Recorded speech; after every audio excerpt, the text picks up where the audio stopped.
حضرت آدم علیہ السلام سب سے پہلے انسان ہیں جن کو اللہ تعالیٰ نے دنیا میں بھیجا، اور سب سے پہلے نبی آپ ہیں۔ آپ ہی کی اولاد ساری دنیا میں پھیلی۔ آپ کا ذکر قرآن پاک میں 19ویں پارے میں آیا ہے۔ جب اللہ تعالیٰ نے دنیا کو آباد کرنے کا ارادہ کیا تو اس نے فرشتوں سے کہا، میں دنیا میں اپنا نائب خلیفہ بنانا چاہتا ہوں۔ فرشتوں نے کہا، اے اللہ، تو دنیا میں ایسے شخص کو نائب بنانا چاہتا ہے جو خرابیاں کرے اور خون کرتا پھرے۔ ہم تیری تعریف کرنے کے ساتھ تیری تسبیح اور پاکی بیان کرتے رہتے ہیں۔ اللہ تعالیٰ نے فرمایا، میں وہ باتیں جانتا ہوں جو تم نہیں جانتے۔ اللہ تعالیٰ نے حضرت آدم علیہ السلام کو سب چیزوں کے نام سکھا دیے۔ پھر ان کو فرشتوں کے سامنے کیا اور فرمایا، اگر تم سچے ہو تو مجھے ان کے نام بتاؤ۔ انہوں نے کہا کہ پاک ہے جتنا علم تو نے ہم کو بخشا ہے، اس کے سوا ہم کچھ نہیں جانتے۔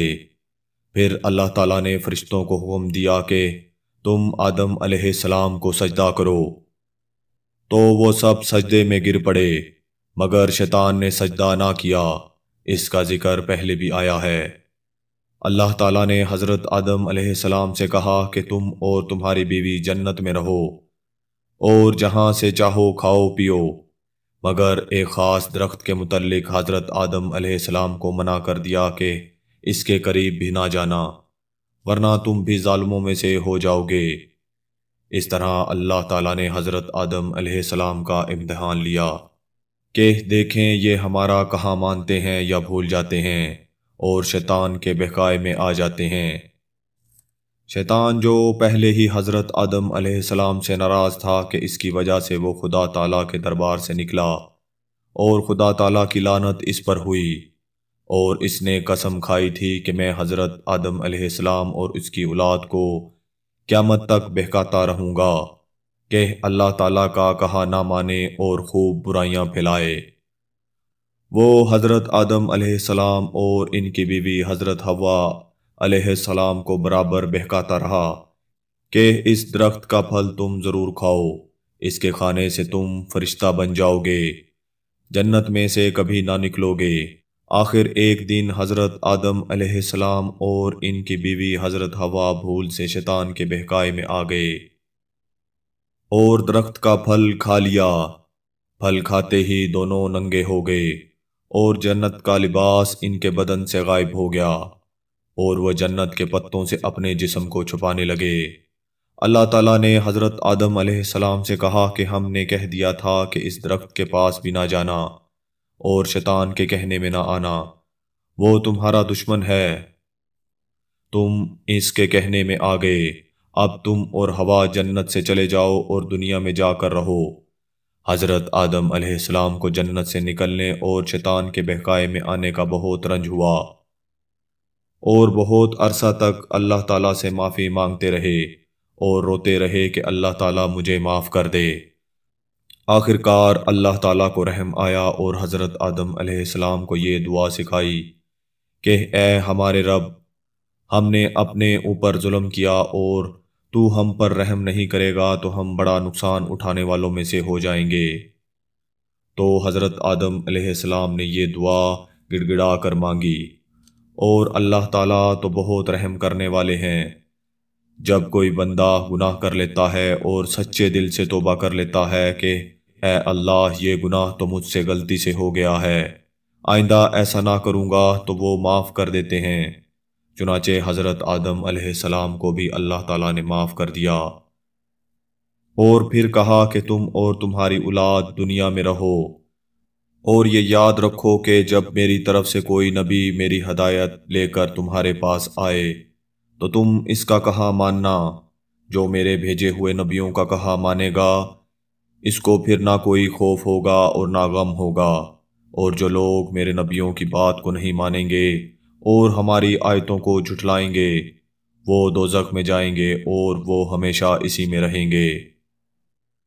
اس کے بعد حضرت آدم علیہ السلام اور حضرت حوا علیہ السلام دنیا میں رہنے سہنے لگے، خوب جی لگا کر اللہ کی عبادت کرتے، اور ان کی بہت سی اولادیں ہوئیں۔ اور دنیا میں بہت جگہ آباد ہوتی رہیں۔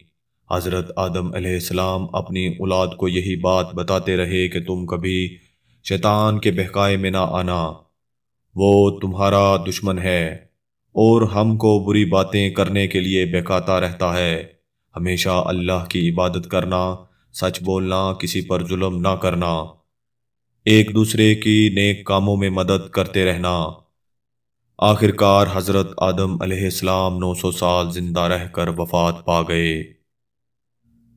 قرآن مجید میں حضرت آدم علیہ السلام کے دو بیٹوں قابیل و حابیل کا قصہ ہے، اور ہم تم کو سناتے ہیں کہ حضرت آدم علیہ السلام اور حوا علیہ السلام سے بہت سی اولادیں ہوئیں۔ انہی میں دو بچے حابیل اور قابیل تھے۔ قابیل بڑا لڑکا تھا لیکن یہ ماں باپ کا کہا نہیں مانتا تھا۔ حابیل چھوٹا بھائی تھا جو ماں باپ کا کہا مانتا تھا۔ اکلیمہ ایک لڑکی تھی جس سے قابیل شادی کرنا چاہتا تھا، مگر حضرت آدم علیہ السلام اور حوا علیہ السلام اس کی شادی اپنے چھوٹے بیٹے حابیل سے کرنا چاہتے تھے جو نیک اور شریف تھا۔ اس لیے قابیل اپنے ماں باپ اور بھائی کا دشمن ہو گیا۔ اللہ تعالیٰ نے حکم دیا کہ تم دونوں قربانی کر کے پہاڑ پر رکھ آؤ، جس کی قربانی قبول ہوگی اس سے اکلیمہ کی شادی کی جائے گی۔ اللہ تعالیٰ کو اپنے نیک بندے پسند ہوتے ہیں اور وہ ان کی مدد کرتا ہے۔ آسمان سے ایک آگ آئی اور حابیل کی قربانی کو لے گئی، یعنی حابیل کی قربانی قبول ہو گئی۔ اب اس کے بھائی قابیل کو بہت غصہ آیا۔ اس نے حابیل سے کہا کہ میں تجھے قتل کر دوں گا۔ حابیل نے کہا، اللہ نیک بندوں کی قربانی قبول کرتا ہے، اگر تم مجھ سے لڑو گے تو میں تم پر ہاتھ نہیں اٹھاؤں گا۔ آخر ایک دن قابیل نے حابیل کو قتل کر دیا۔ دنیا میں یہ سب سے پہلا قتل تھا جو قابیل نے اپنے بھائی حابیل کا کیا۔ قتل کرنے کے بعد قابیل کو فکر ہوئی کہ حابیل کی لاش کا کیا کرے، کس طرح چھپائے۔ اس نے دیکھا کہ ایک کوا چونچ سے زمین کھود کر ایک دوسرے مرے ہوئے کوے کو دفن کر رہا ہے۔ تب اس نے بھی اپنے بھائی حابیل کو زمین کھود کر دفن کر دیا اور خود جا کر آگ کی پوجا کرنے لگا۔ حضرت آدم علیہ السلام اور حوا علیہ السلام کو بہت رنج ہوا۔ قابیل و حابیل کے دونوں بھائیوں کے جھگڑے سے ہم کو سبق لینا چاہیے۔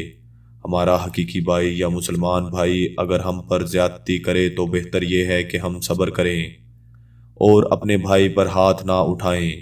قابیل نے اپنے بھائی کو قتل کیا، قیامت تک لوگ اس پر لعنت کرتے رہیں گے اور آخرت میں اللہ کے عذاب کا مستحق ہوا، اور حابیل کو قیامت تک لوگ اچھا کہتے رہیں گے اور جنت کا وارث ہوا۔ سبسکرائب کریں، بیل آئیکن کو پریس کریں تاکہ آپ کو تمام ویڈیوز بر وقت ملتی رہیں، اور ویڈیو پسند آنے کی صورت میں اسے لائک کریں، شیئر کریں اور کمنٹ کرنا مت بھولیں۔